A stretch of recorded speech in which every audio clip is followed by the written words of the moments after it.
Hi, and welcome to the Deer IQ podcast where smart hunting begins. I'm Adam Lewis, and we're in our series, The Art of Hunting.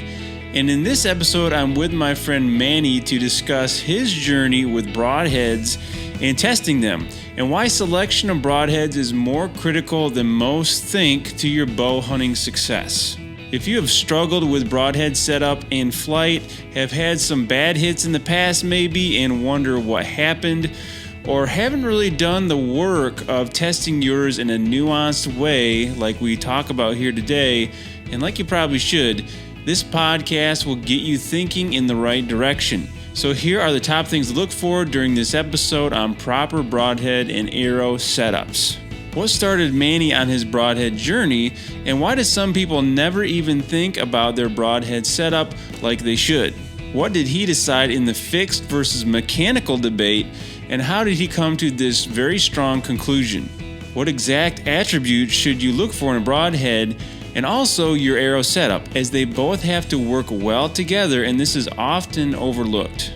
What caused me to lose some confidence in my broadhead setup, and how do you build real versus fake confidence in your broadhead and arrow setups? And there is a big difference there.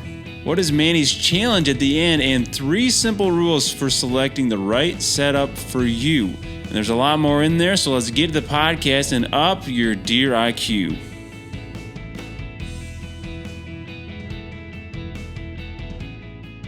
All right, I'm here with Manni Ferraiuolo. Manni, welcome back to the podcast. It's been a while, but welcome back.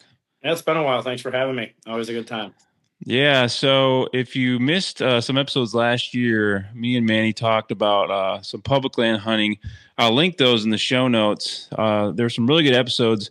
We talked about a buck named Frazier, this awesome story and lessons learned, this buck that Manni chased here in Michigan on public land.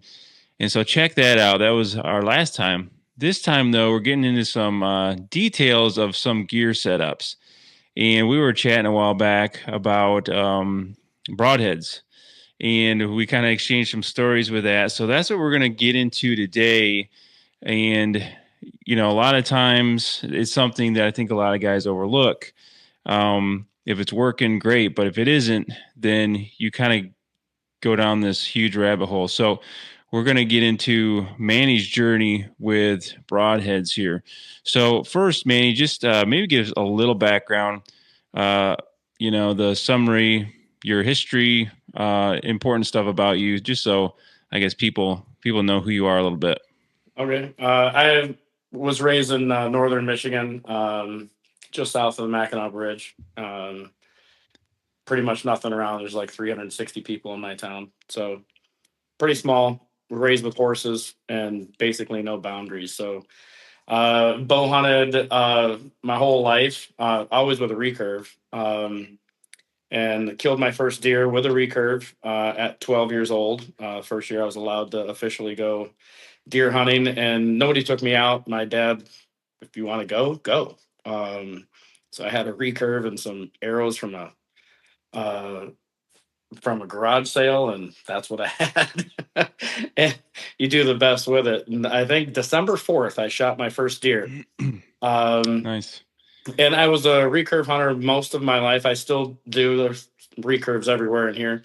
But about 10 years, 12 years ago, I finally made the jump to the compound side of the world. But we all get, as far as hunting, stuck on finding the best ways to find these things and best ways to kill them. And it's a journey for all of us to get to that point. Yeah, for sure. And one that we're always on, you never are done, I guess. So let's talk about that. So how did your, I guess we'll call it, journey with broadheads begin? Like, kind of what started you on the path to start testing these? Because then you've done a lot of testing, right? Yeah, I've done a lot of testing. Like, I think I did most of my testing when I switched to the compound side of the equation. Okay. And so coming from the traditional archery world, at first I just used whatever I had, or whatever wooden arrows my dad had that he got mad at me when I broke them and lost them. So I used whatever I had and whatever I could find as a young teenager. But then I figured out, like, you can actually tune an arrow to a recurve bow. You can tune the broadhead to the bow. So I did all that stuff. But with a recurve, you're kind of stuck with one aspect. You have momentum, you have no speed. So you're kind of stuck with that heavier setup, bigger broadhead, a lot of FOC.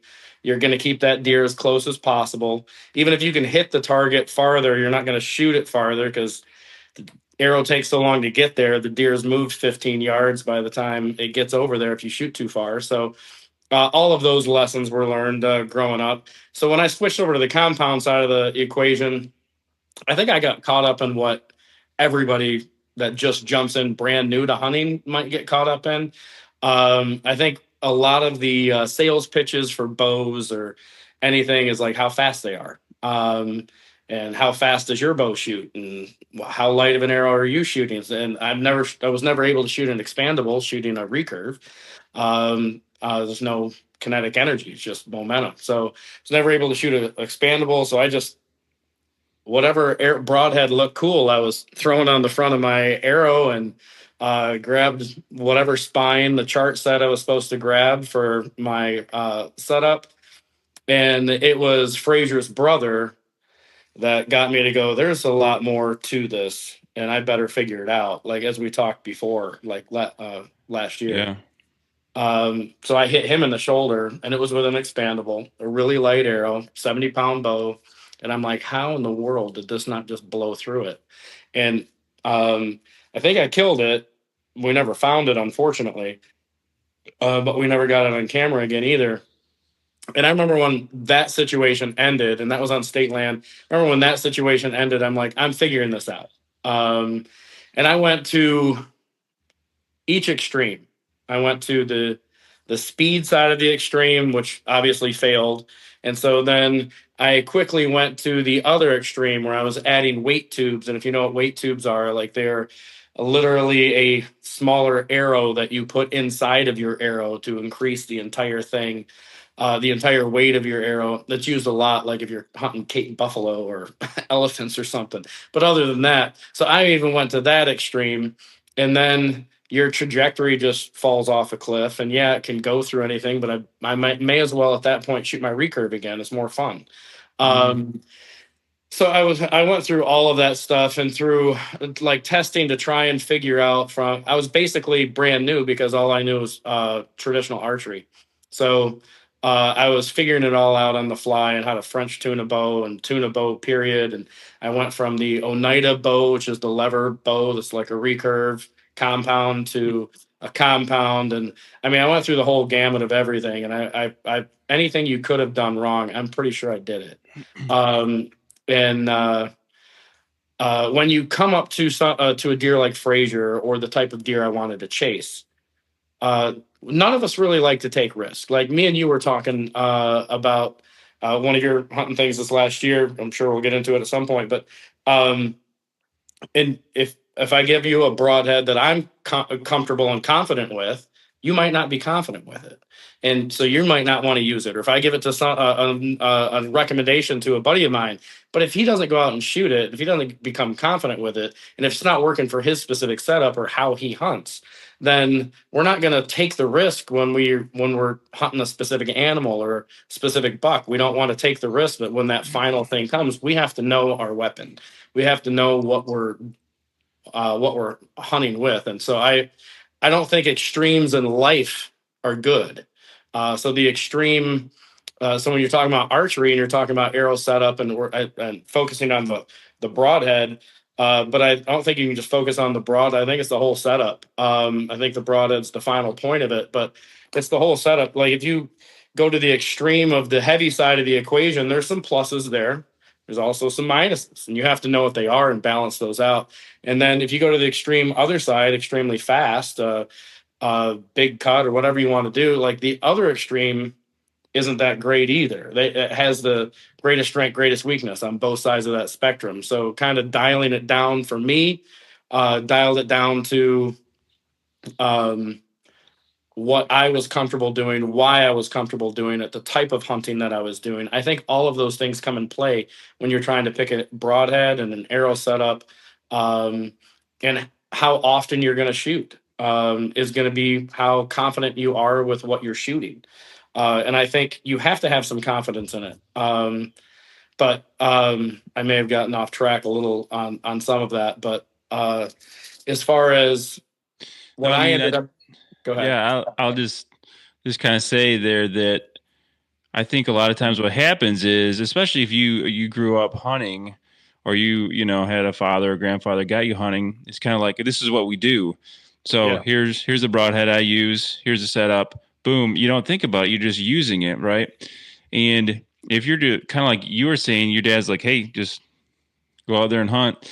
You got to figure it out for yourself, and so you do that testing. It's a process, right? And many of us look over that and really don't get into it until maybe we have a moment where we're like, that didn't work. Like, what's going exactly. on here? And it forces you to start looking at some of these things that we just maybe overlook. So that moment was kind of a transition from you from trad shooting to compounds. You had a big mechanical that didn't work for whatever reason. It didn't kill the deer, or you didn't find the deer. So specifically at that point, what did you start looking at as far as can we get more specific on that, like your Sure. broadheads, your Um, and like all that? broadheads, I was shooting a mechanical. So I think one of the first broadheads that was recommended to me was a Slick Trick, and I started shooting that. And when I say I started shooting because I said this is never going to happen again. I'm figuring this out. So when I started shooting, I'm starting to test in my backyard and figure out even who I am type like as a hunter. What am I going to want to accomplish with a trad bow? I'm stuck within that 20 yards and in, and preferably 15 and in, because if you're shooting a really heavy arrow, that deer can move a lot. I mean, I might be able to hit a target at 30 yards, and I've killed deer at 30 yards. There's a 10-point right up here that I killed past 30 yards with a recurve bow. So I've done it. I don't necessarily recommend it because they move so much. But anyway, because of the trad world, I was stuck to that really short range. And so now I'm getting the opportunity to open up my range to what everybody else was doing at the 40 yards and in and 30 yards, and being confident at that, the same as I was confident at 10 yards. And so I went to quite a few different broadheads. I bought everything from expensive ones to cheap ones. And I was shooting uh, heavier arrows, lighter arrows, speed, and I think there's like a happy balance. Like for me, and what clicked for me was the type of hunting that I wanted to do.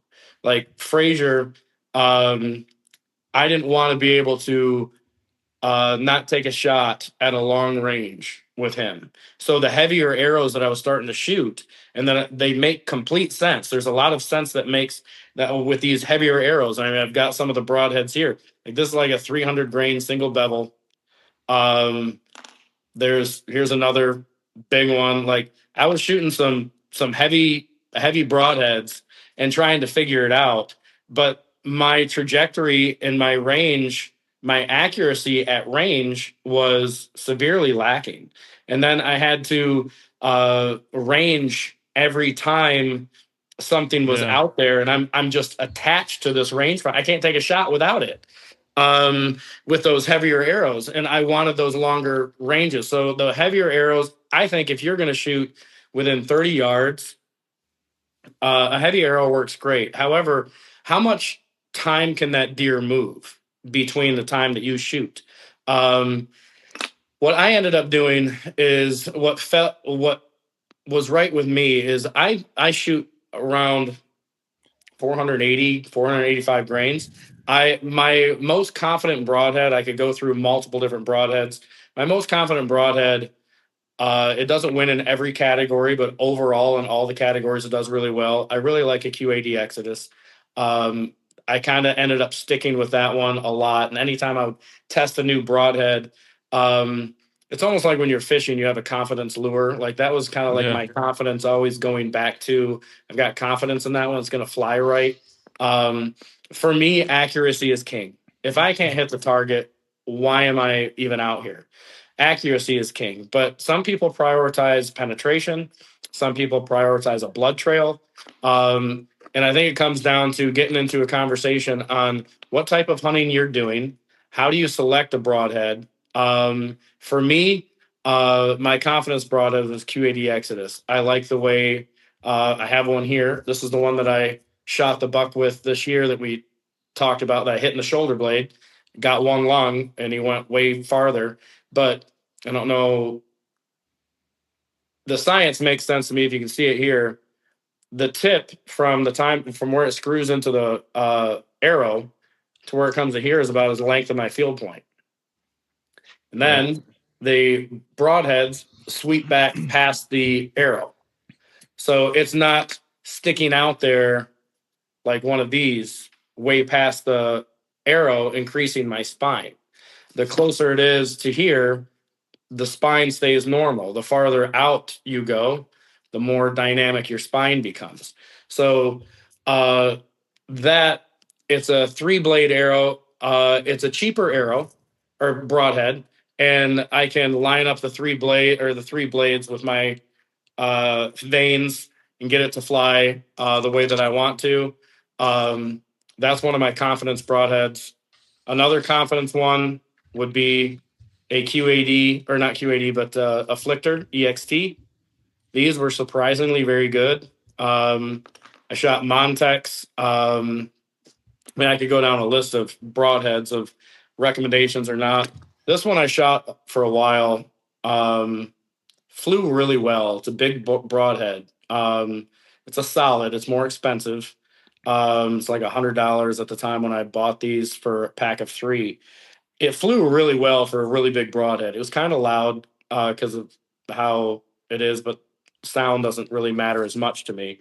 It does matter. It was just farther down the chart. Flew very, very well for a big broadhead, and I've killed a few deer with it. But shockingly, for such a big broadhead and the price point, my blood trails were kind of non-existent with this one. I don't know if it was just I shot a buck at 60 yards with this broadhead. I think it's this exact broadhead. I shot a deer which at brand 60. is that? This is Solid. There's a cheaper version. It's not the same company. Like a Sick broadhead is kind of like this, only it's a little bit shorter. Like if you look at my QAD next to this one, it's a much Longer, much bigger broadhead. Well, let's before we get too far into broadheads, I'm curious about, looks like you kind of settled on a fixed blade. What made you do that? Like, what in your testing made you apparently go away from mechanicals?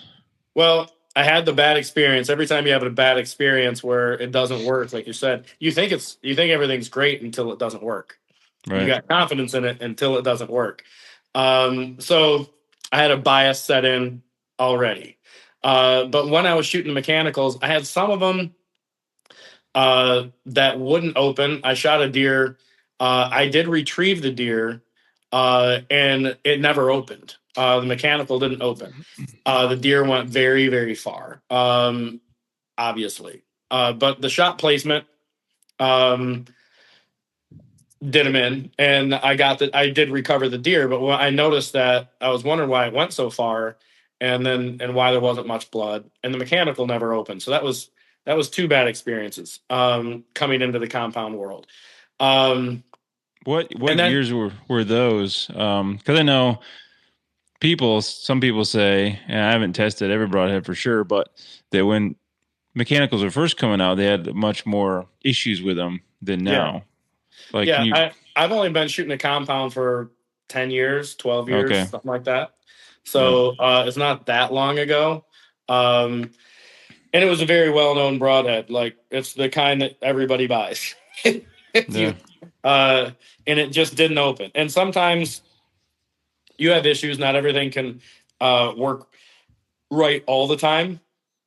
Like, for instance, in ammo, you can buy thousands of rounds of ammo, and 1 in every million is not going to fire. So when you when you only have one shot at a buck that you're chasing, you kind of have to make that one shot count. So I lost confidence in those for that reason. Now the mechanicals do have accuracy on their side. If you go down like attributes to what you want in a broadhead, mechanicals, they have accuracy on your side. And if you don't shoot a whole lot, you're probably going to want to screw on something that's just like a field point, that's going to fly just like your field point. And because you're not shooting a whole lot or worried about your bow tune, then you're going to have more confidence in that mechanical because you can hit what you're aiming at without tuning it. So that's why a lot of people go to them. They also probably I would give them an edge probably in blood trails as well, as long as they deploy and open. I would give mechanicals an edge in blood trails.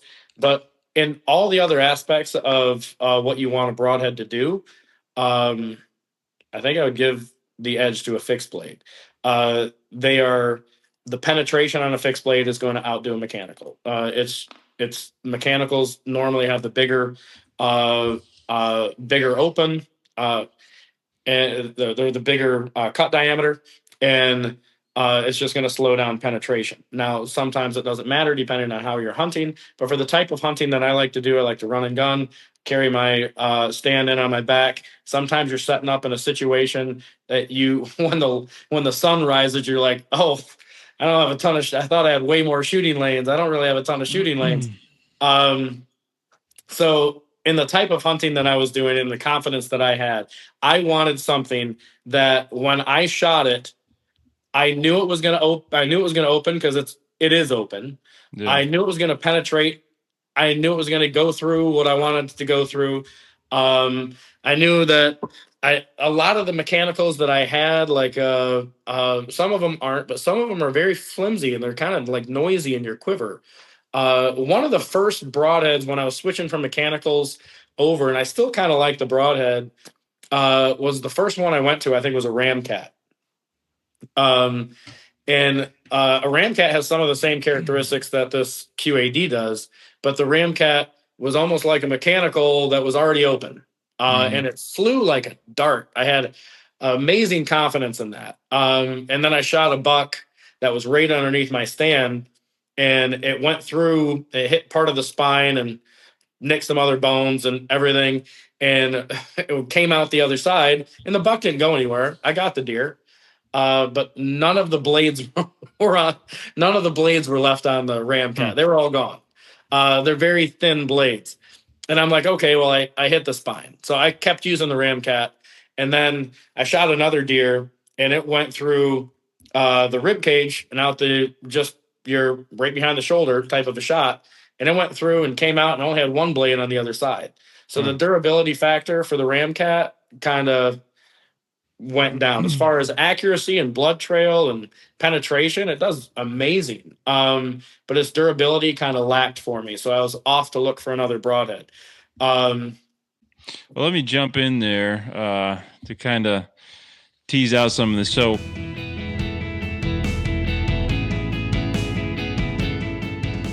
and here's your high IQ moment. Have you tested various broadhead and arrow setups, or do you just screw one on and go? When inches matter in a hunting situation, I've found out the hard way that little details matter when it comes to the moment of truth. And testing out setups now is very important, so when the season comes, you can go and hit the woods with 100% confidence. So here are a couple things I suggest. First, make sure to use a test broadhead exactly the same as your hunting broadhead, and use the actual arrows you'll hunt with. Make sure these hit exactly where you want from all your hunting distances. If you see variations in flight, you can switch out broadheads, eliminate poorly flying arrows from your quiver, and dial in your exact arrows and broadheads for your quiver so you have zero doubt in each one's flight. It's a high IQ thing to do that can save a season and is something to really think about. And if you're tired of having mediocre or inconsistent success on mature deer, I invite you to the Deer IQ Advanced Whitetail Workshop, July 26th and 27th in Saginaw, Michigan.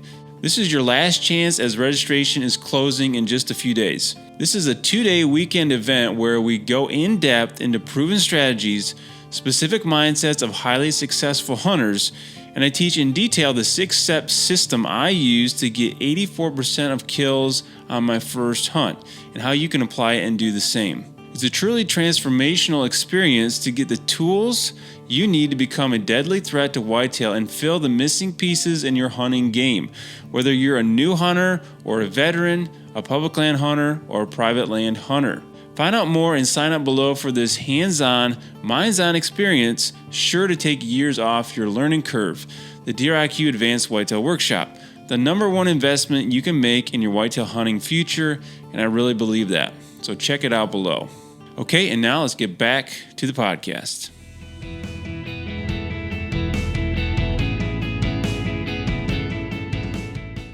Well, let me jump in there to kind of tease out some of this. So as far as attributes, if I wrote some of these down here, so would you say flight and accuracy, the wound channel or blood trail they create, penetration is one to think about and test. Correct. Ability to go through where you're shooting, like brush and things. Are they going to nick something and deploy, or, Correct. You said it's already open, right, with a fixed. And then durability, like you're just talking about, right? If I hit bone or something, is this thing going to hold up? Were there any other things that you, I guess, considered as you were kind of testing? I would say dependability, and way down on the chart would be accessibility. Yeah. Some of these things you have to order in, and you can't get it. And you go on a hunt and you lose or you forget your arrows or something. Can you go pick up what you need to shoot out of your bow? Accessibility might not be as very high, but I've ran into issues where I kind of needed it. So, right. But on dependability, I don't think you can get anything better than a fixed blade. It's going to do what it's supposed to do. I mean, yeah. Muzzy has been around for forever and killed everything. Now, do I recommend screwing on a Muzzy? I don't think it's a horrible idea, but I do think it depends on how far you plan on shooting. I think Muzzies, my experience with them is the longer I shot, the farther I shot, the more I would have to tune those, but they've killed a ton of deer. I think extremes on any side of the equation aren't good, and the way that I hunt might not be the way that you hunt. If you're sitting in a box blind or in a tree stand that you never move and you're shooting 20 to 30 yards and that's all you're doing, okay, well, you could probably get away with a few things. I don't think if you shoot an expandable that you're horrible. I don't think the one extreme to the other. I do think that they have their drawbacks. You have to know what they are. And if you're not going to practice very much, and if you're just going to be a weekend warrior and just screw a broadhead on the end of your arrow, you know what? You might want to shoot a mechanical. If you're gonna try and go out there and try and find where these big bucks are at, or hunt state land, or where you're not just stuck in the same exact spot where you know all of the yardage distances. And I think that's where the heavy broadheads and the lighter broadheads come into play for me. When I went and started shooting the heavier broadheads, because that's what I knew from the trad world, my trajectory and my longer range stuff, I had to, I think I mentioned earlier, I had to have the rangefinder, and I hated that. I hated to being attached to a rangefinder. I came from the traditional archery where I don't even carry one, to this where I can't take a shot unless I range it. And then like you're sitting there and I had a deer come in and I was trying to range it, but I couldn't range it properly. And now my shot opportunity is gone and I was irritated. So that's another reason I got rid of the extremely heavy arrows. And the way that I shoot with a single pin. I leave it set on like 25 yards. And the way I practice is I'll go through my woods and I'll throw out a target and I will walk around in multiple different angles, multiple different things. I won't use a rangefinder, and I'll just shoot at the target from multiple different angles, multiple different walking ranges, and just shoot at it within 35 and 40 yards and in without moving my pin. And one of the ways that paid off, I got an 8-point up here on the wall right there that was getting chased from a neighboring property over, and he was full tilt I saw this deer come running full tilt my direction, leaps the fence. I immediately draw.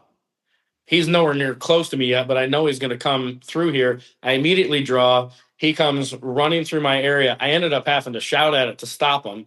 I stopped him. I wasn't sure what the range was, but because of my setup and what I'm confident in, I boom, double lunged him, and he went and he was done. Wasn't attached to a rangefinder. If I was shooting an extremely heavy arrow with one of these big old broadheads that I used to shoot, I still shoot with my traditional archery. I wouldn't have been able to do that. So, what type of hunting are you doing? What type of situations are you getting in? I think are you have to have your setup to that specific type of hunting. And for Yeah. me, what do you want to accomplish? I think is your first question. Am I just gonna? Do I have my specific spot that I'm gonna walk out and sit in this blind over this field I plant every year, or however it might be, where I know every single yardage of every blade of grass? That's great. If that's the type of hunting that you're doing, well, then you have a little bit more liberties than somebody like me and setting up in new places all the time where I don't know the ranges to everything.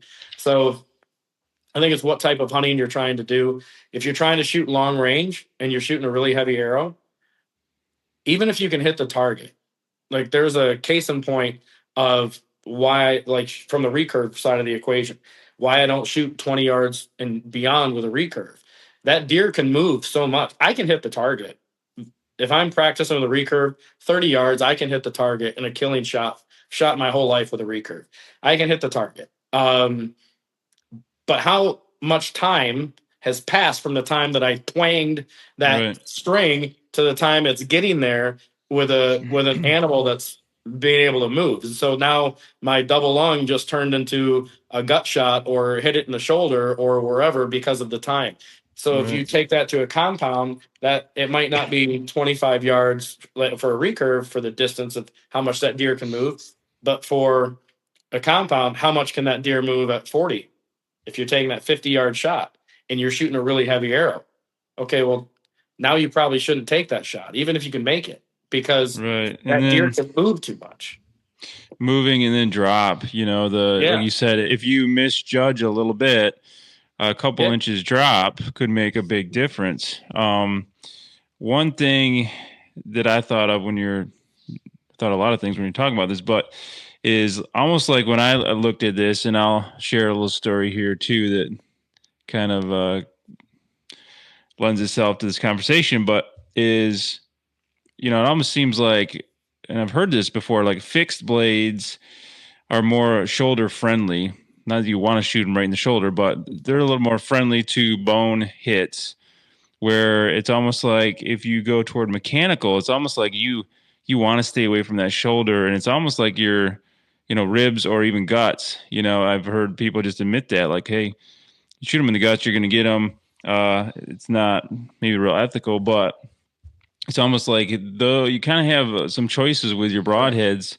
Honestly, you got a big cut, but you want to stay away from the bone with the mechanicals, and you have a little probably smaller cut with the fix, but you can probably cheat up into that shoulder a little bit more and be a little more confident with that. So I think you're right. It is your knowing your situation, knowing your bow, and the whole setup.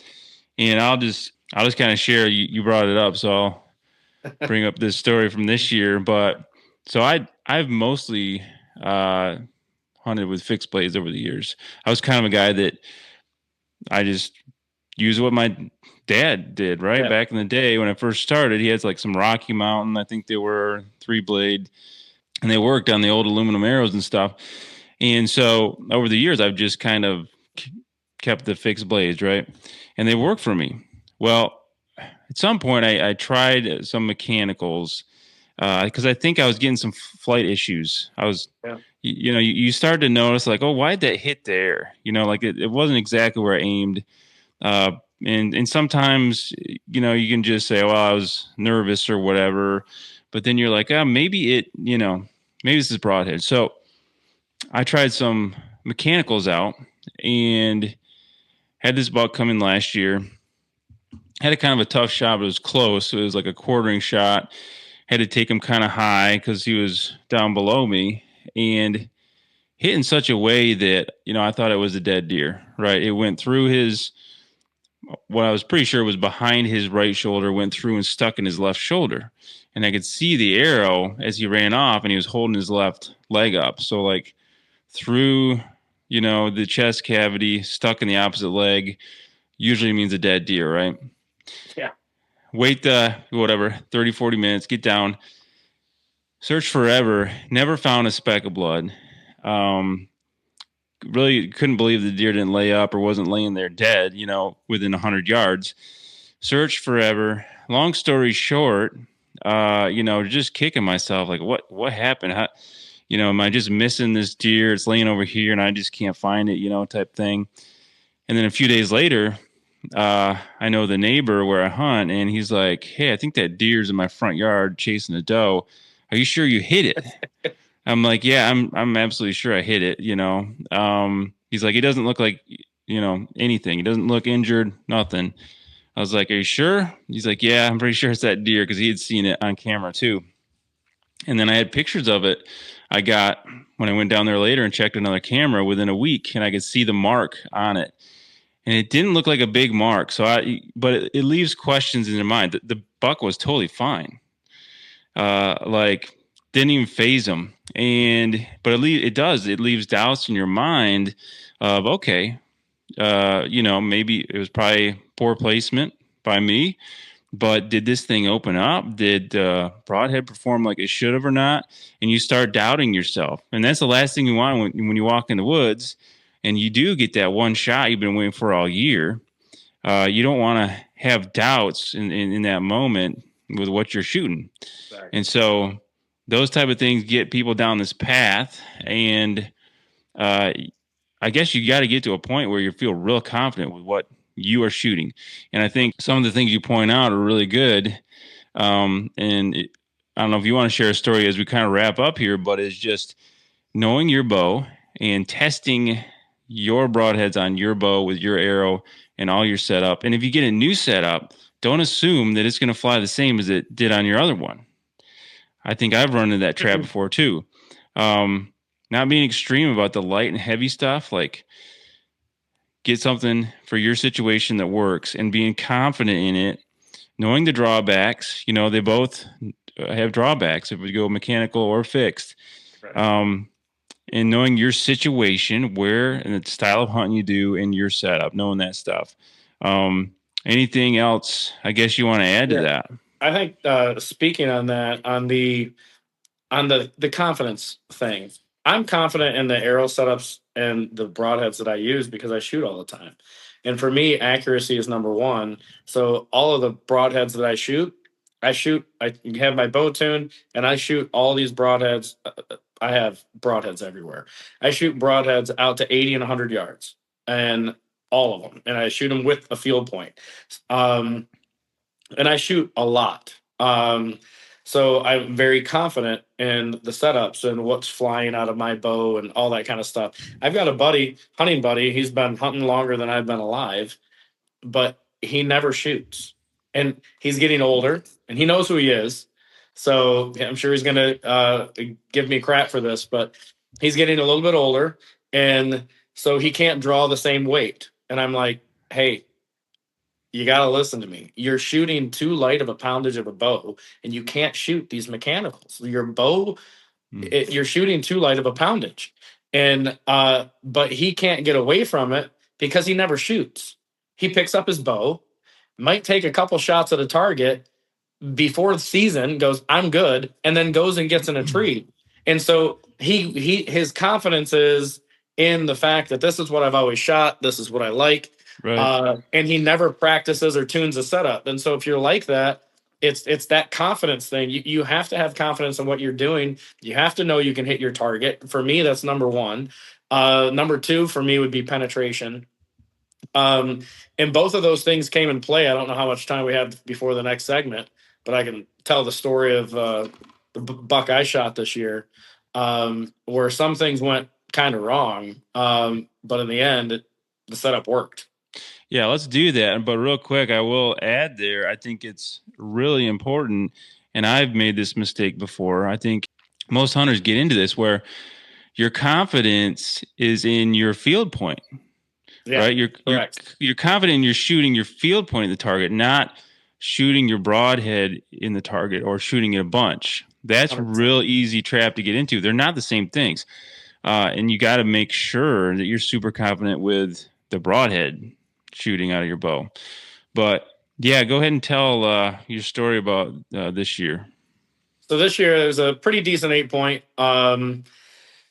And he disappeared a couple times on me, and when he showed back up, and so I decided I was going to go out and hunt him the next morning, and we were in the rut, and I went out and set up on him where I knew does were and where he had shown up that evening, and I set up pretty soon. A couple does funneled by me, and I didn't see much else after that.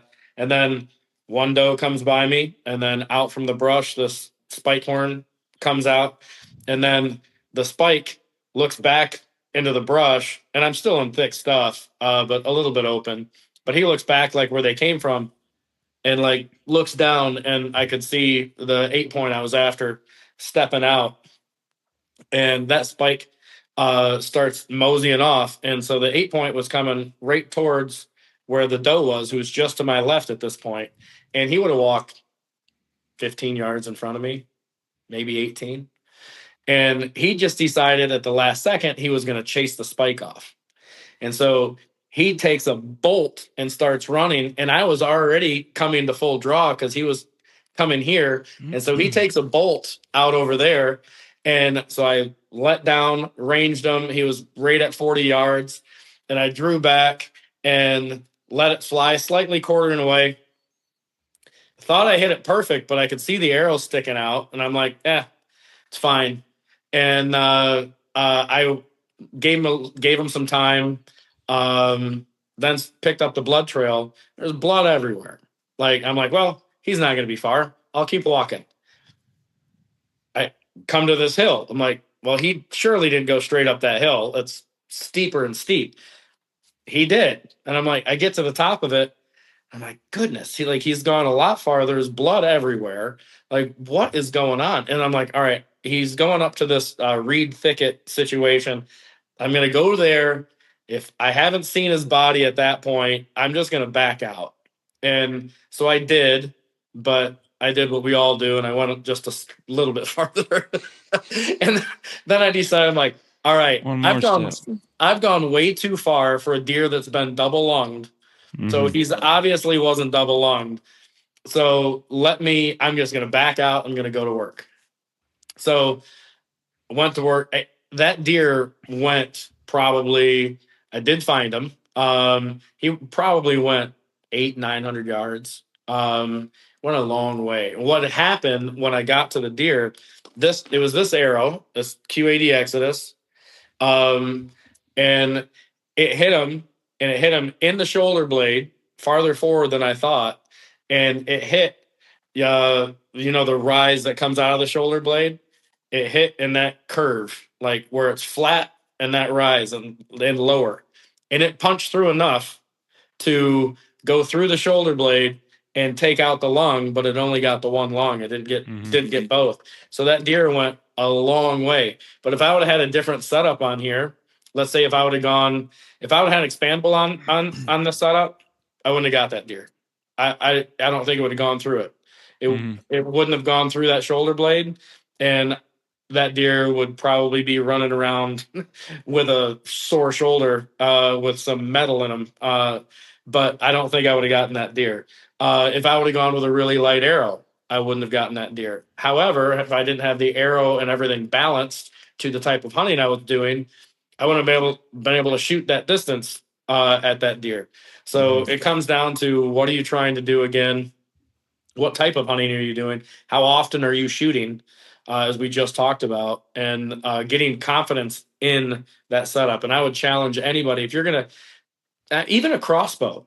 There's a deer on my wall. Well, not in here, but over in the other one. There's a deer on my wall that my neighbor shot with a crossbow. And they practiced with the crossbow, and they practiced with the field point. And then they screwed on a broadhead they were trying to shoot. And it just went down and in, and hit it really low in the chest. And about 14 days later, I ended up shooting that deer and putting it out of its misery. But they didn't practice with the broadhead on. They did what Yeah. you said. They were confident in their field point, and Yep. they did the same thing to a 6-point the year before that. And I finally went over there and I said, "What do you like? How are you basically? How are you missing with a crossbow 20 yards?" Uh, and then they were telling me, they're like, "We don't miss. It just must be buck fever." And then I'm like, "What are you shooting?" And they showed me the broadhead, and I'm like, "That's not a very good broadhead to be shooting on a crossbow." I said, "Shoot it at the target," and sure enough, they shot at the target, and that arrow just went straight towards it and then dove down to the right. So you have to, even if you're shooting a crossbow, you have to be able to shoot your broadhead out of your crossbow and know that it's hitting with your field point or that it's not. As far as tunability, like there's some people that I know that will shoot a fixed blade, and they won't shoot field points. Me personally, I don't like cutting my arrows up with my broadheads. I don't like destroying all of my uh, targets. They're not cheap anymore. They're pretty Yeah. expensive. And the more you shoot into them if all I shot was uh, broadheads into my targets, I'd be buying a lot more of them. Yeah. Um, Shreds them pretty quick. yeah, it shreds them all up. So I think there's a balance to balancing out, and with the compound, you have to have your timing down on your bow. And if you're going to shoot a fixed blade, number one, make sure your bow is in tune. Number two, what's going to give you uh, a little bit more forgivability is a longer vein. Blazer veins are great. I shoot them. They're actually on this and these shorter veins. But if you're going to try and have a little bit more forgiveness, go with a longer vein. It's going to give you a little bit more drag, but it's also going to balance that forgiveness out of that rudder on the front. So you can balance out your, I mean, when you put a broadhead on the tip of your arrow, like they're guiding rudders basically on the front. So balancing that out on the back. And if I'm shooting a 3-blade broadhead, I line those blades up with my veins. And that always seems to fly a lot better when I do that. But tune your bow, bigger fletching, and practice and shoot.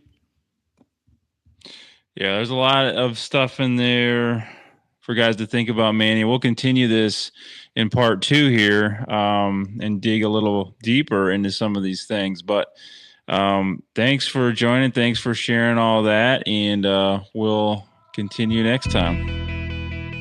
Okay, here's your high IQ takeaways and challenges. And we're keeping it simple. The challenge is to grab your arrows and your broadheads and test them. Now, that's it. Take this action and you won't regret it come fall. So grab those, get them really dialed in. And next time we get into more details to help with this and proper broadhead selection for you and your specific setup, getting it the best it can possibly be. There are more factors to consider, and we continue this discussion with Manni next week. You won't want to miss that high IQ episode as we continue into the fine art of whitetail hunting, and I'll see you then.